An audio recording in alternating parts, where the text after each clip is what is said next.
Madison, it's simple. Aubrey should live here too because we are family and it's only natural that we share everything. My mother's voice scraped sharply against my eardrums. Behind her, my father stood with his arms crossed, nodding deeply. At their feet was a pile of cardboard boxes my sister Aubrey had brought in.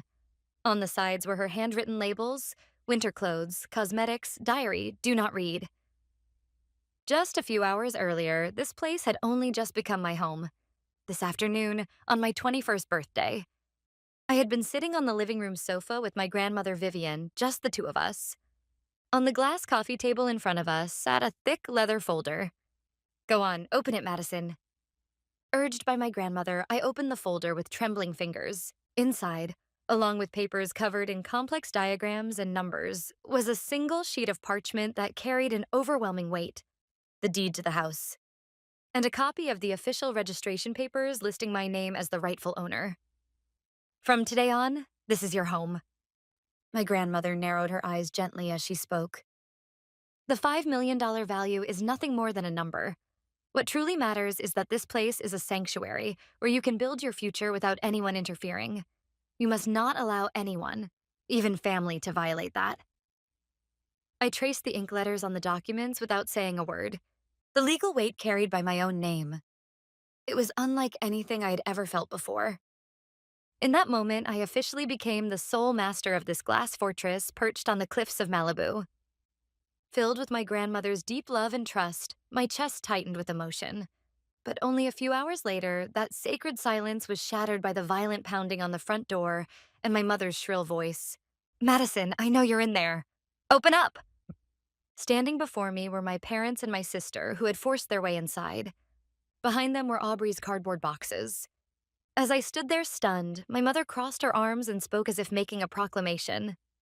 Madison, I've heard everything. Your grandmother contacted me. She said she gave you this house today. She paused for a moment, a triumphant smile spreading across her face.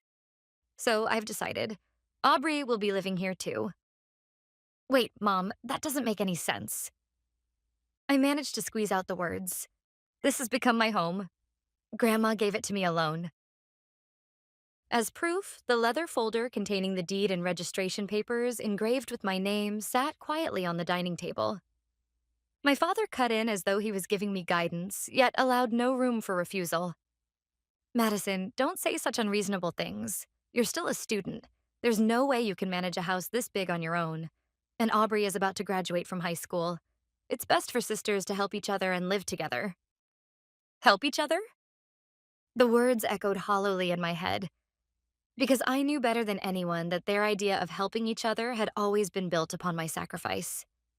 They didn't understand for even a moment that this was my home.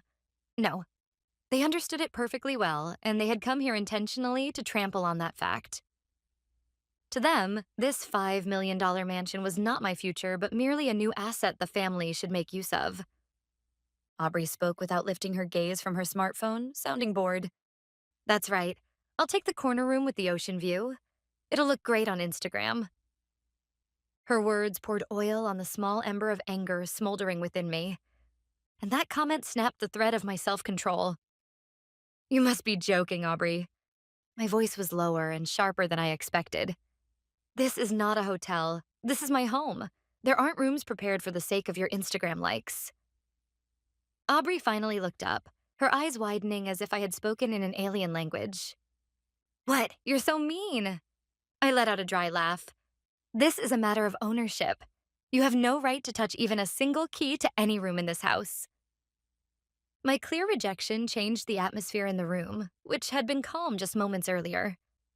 My mother placed a glass, one she had taken from the kitchen without permission, onto the marble counter with a sharp clink. The pleasant smile that had been on her face vanished, replaced by a cold glint in her eyes. Madison, what did you just say? What is that tone? You're being far too unkind to your sister. I stared straight back at my mother. Did you not hear me? I said Aubrey cannot live here because this is my home.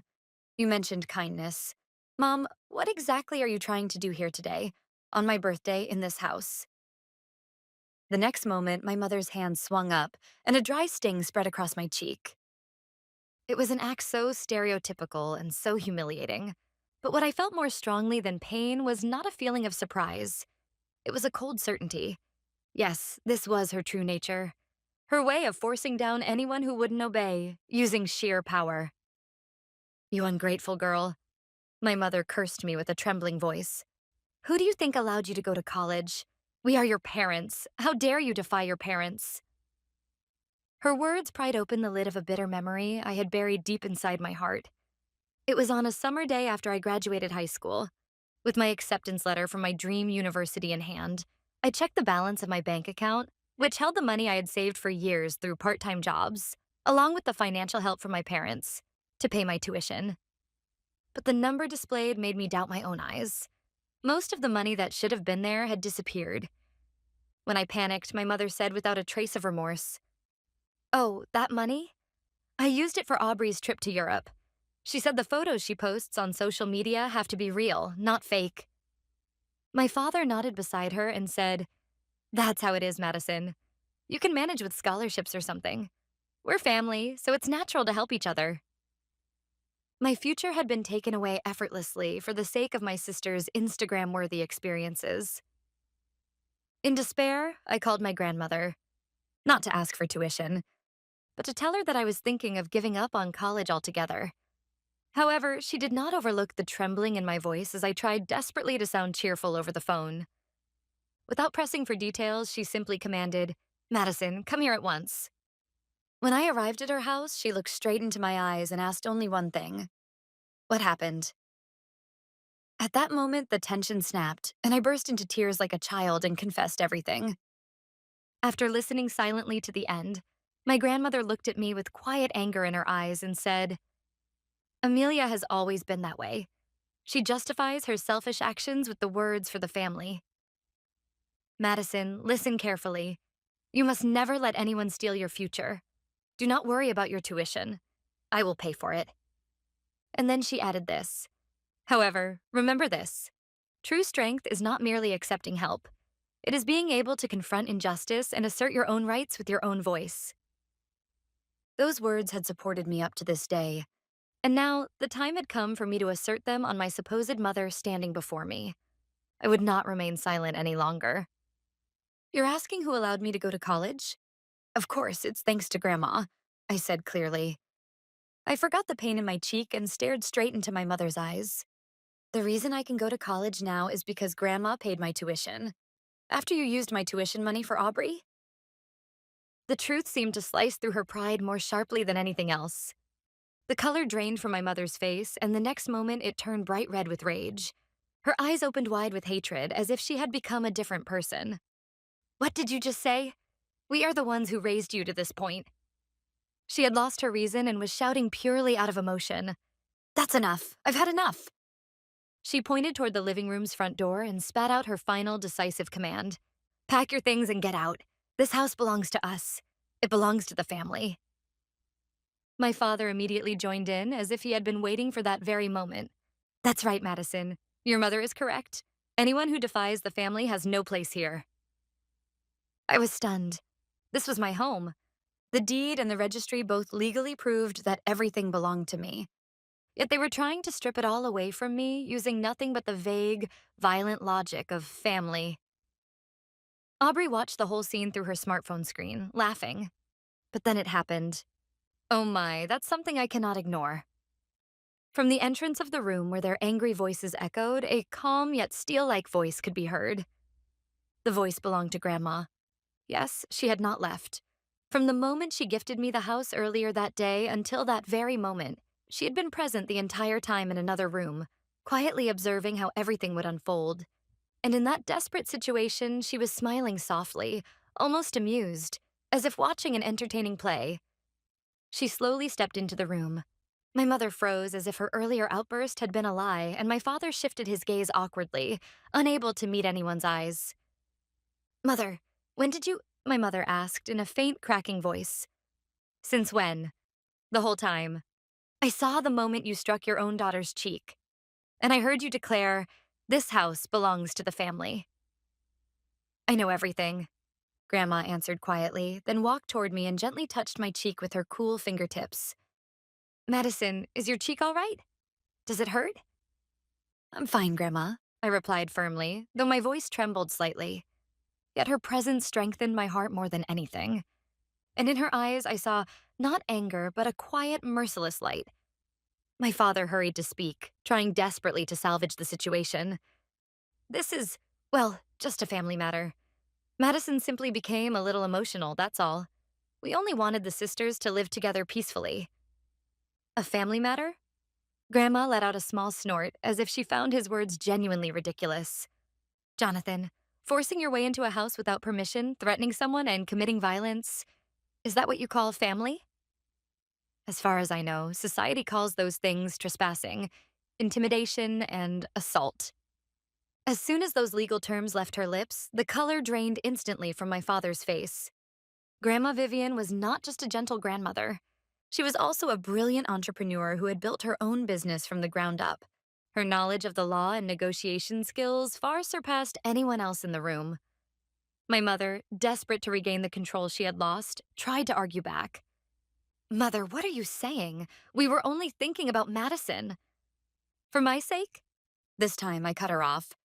Bringing Aubrey's belongings into my house without permission on my birthday and then slapping me across the face? You call that for my sake? If you truly believe that, Mom, then you're mentally unwell. What did you just say? The tension in the room grew tight, like a stretched string ready to snap at any moment. Everyone held their breath, waiting for the next words. And within that suffocating silence, a faint, almost inaudible laugh slipped out. The one laughing was Grandma. She slowly walked to the dining table and gently brushed her hand over the leather folder lying there. This house belongs solely to Madison under the law. There isn't even a millimeter of space for your sentimental little family game to intrude. Then Vivian turned, fixing her gaze on the three frozen figures, and made her declaration. Everything you've done was exactly as I predicted, which is why I prepared all these. Overwhelmed by my grandmother's authority, my mother opened her mouth as if to argue, but only a wordless groan slipped out before she took a step back. My father, with beads of cold sweat forming on his forehead, stood frozen in place.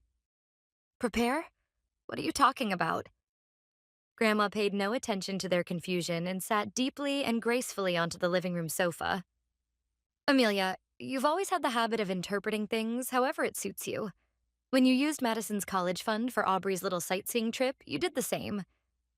You sincerely believed it was appropriate maternal affection, that indulging your younger daughter to an abnormal degree was somehow justified. I gasped at her words. I was thinking about my children's future. Silence. The warmth vanished from my grandmother's voice. That warped affection is exactly what has cornered you today. She pulled a small remote-like device from the pocket of her gown and pointed it at the beautiful landscape painting hanging on the living room wall. Everything you said after entering this house and the violence earlier, all of it was recorded by this hidden camera. Hidden camera? My mother whispered in a hoarse voice, looking back and forth between the painting and my grandmother. My father swallowed hard with a dry sound, and Aubrey stood pale and motionless. Yes, Grandma continued calmly. And of course, that is not all. I have already formally consulted my lawyer. I contacted him moments ago. According to him, your actions today could very likely be considered clear intimidation against Madison's property. This footage will serve as undeniable evidence. The word lawyer pierced them with the weight of a real threat. Their naive belief that this could be brushed aside as mere family trouble crumbled instantly before the enormous wall of the law. Grandma paused once, then spoke quietly. And earlier, when you shouted that Madison should pack her things and leave this house, at that very moment, following my lawyer's instructions, I contacted the police as well. The room fell into silence. Only the gentle sound of waves from outside the window echoed through the still air. No, that's not true. My mother denied it with a frail voice. That can't be. Mother, you wouldn't call the police on your own daughter. It is not a lie. Grandma denied her words without a trace of sentiment. Before you are my daughter, you are an individual who has crossed a line that must never be crossed. You hurt Madison's dignity and tried to take away her future. I will never allow that, even if the offender is my own daughter. Those words pierced deeply into my chest as well. My grandmother had resolved to abandon her own daughter in order to protect me.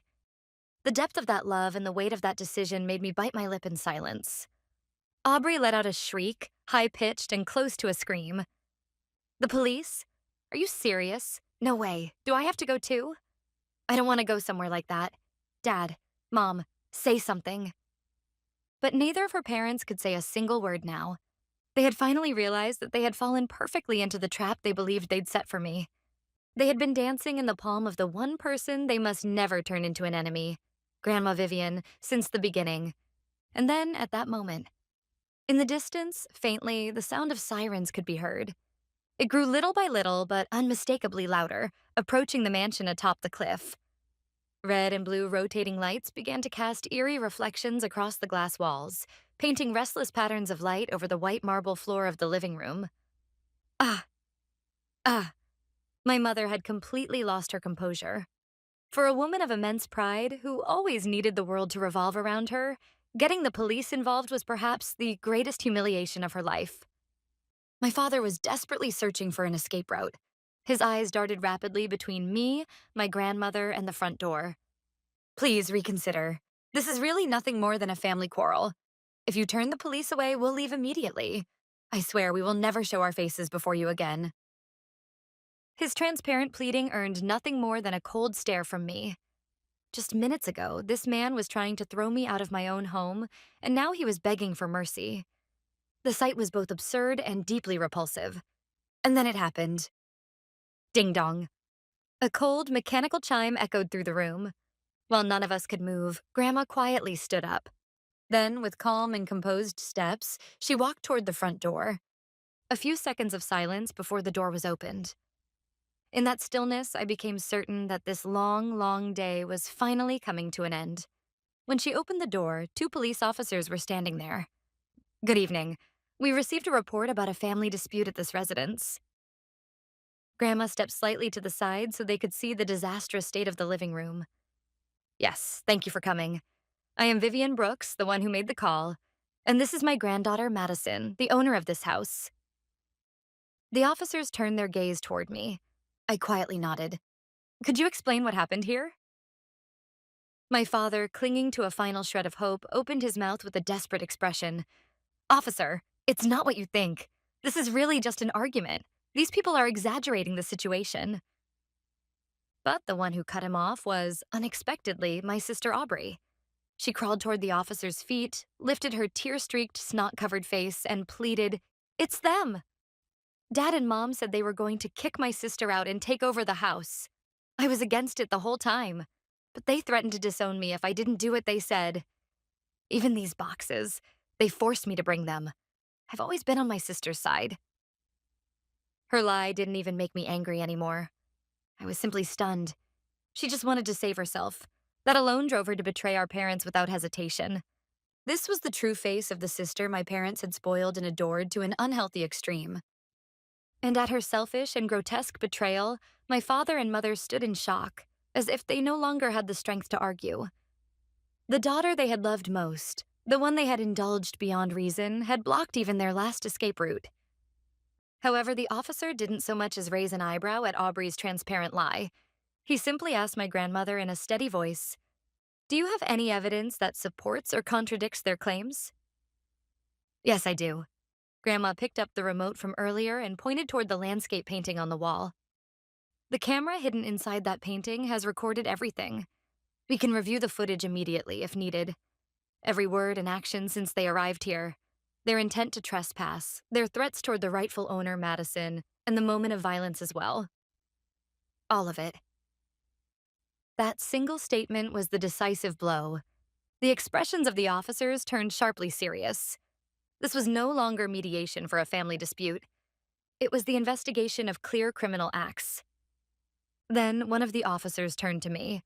"Miss Madison, do you wish to file an official complaint and press charges against them? Your decision is what matters most." My father and mother stared at me with pleading eyes. I met their gaze directly. I would not waver anymore.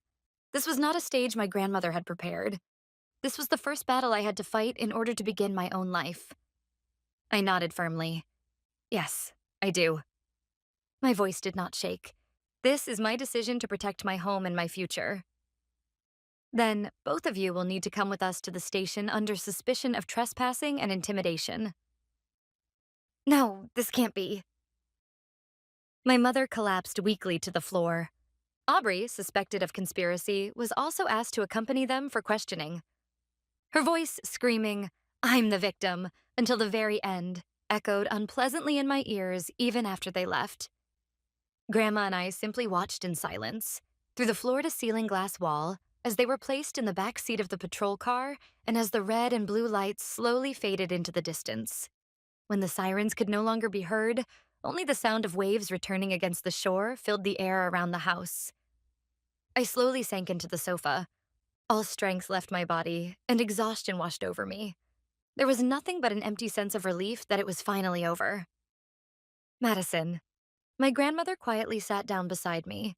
She said nothing as she wrapped my trembling hand with her warm hand. Grandma, I'm sorry for making you do something so awful. The words I managed to force out were so thin and shaky that they surprised even me, but she gently shook her head. No, Madison. I am the one who should apologize. I should have intervened much sooner, back when Amelia touched your college fund. I lifted my face and looked at her. Regret shimmered in her eyes. I wanted to believe that she would one day realize her own wrongdoing. It's natural for a mother to want to believe in her daughter, isn't it? But that was merely my wishful thinking, my escape from reality. And because of that, you had to suffer like this today. No, that's not true. I shook my head. If you hadn't been here today, I'm sure I wouldn't have been able to protect this house. No, protect myself. No, you would have. Grandma looked straight into my eyes and spoke clearly. What I did today was only to give your back the slightest push. The first person who said not to them was you. And even after being struck, the one who refused to bow down was your own strength. Then she smiled softly.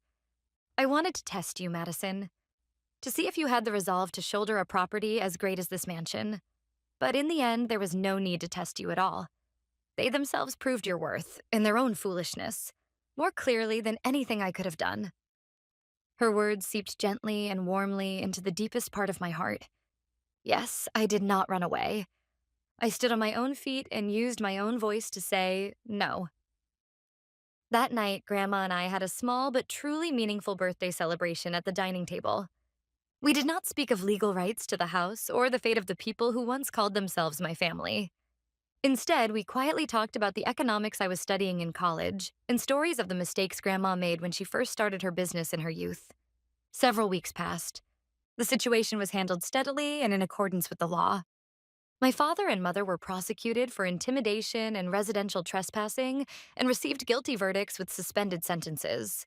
Because of their criminal record, my father lost his job, and my mother, who valued appearances above all, became isolated from every community. Stripped of everything, my father and mother finally reached one conclusion at the edge of despair: that it was they themselves who had spoiled Aubrey to an abnormal degree and raised her into a twisted monster. And the sight of their daughter trying to sell them out at that moment must have been the final deciding factor. They cut off all support for Aubrey and cast her out. As a result, Aubrey, who had never achieved anything through her own efforts, was thrown alone into the rough currents of the real world. I heard rumors that she is now living a harder life than anyone else, but I no longer felt any pain in my heart.